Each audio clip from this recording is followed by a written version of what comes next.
Hello भाईजान। Match हारने के बाद आपका ओपिनियन क्या है? किस वजह से आप हार लोग हारे? इस वजह से कोई बाप अपने बेटे को इसे कुत्ते का तरह मारता है? हैं? अभिषेक शर्मा का फील्डिंग सेट कर लिए तो आ गया ईशान किशन बाप बन के। कुत्ते का तरह पीछे पड़ा था, कुत्ते का तरह धोया हम लोग को। छी छी छी छी छी छी छी 2-3 छक्के मारने देते, क्या हुआ? हम लोग डॉक्यूमेंट्री बना रहे तो इस बार फिल्म बना लेते। वो भी नहीं, कुत्ते का तरह हरा दिया हम लोग को। छे छे छे छे छे।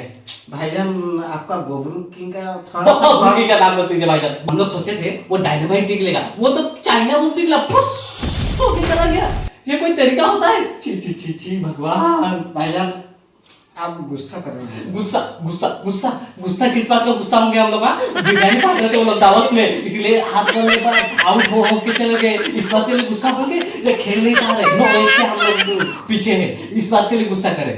गुस्सा गुस्सा आप हंसिए मत भाईजान, हंसिए मत भाईजान, भाईजान हंसिए मत, बोला ना हंसिए मत, ये पकड़ लीजिए।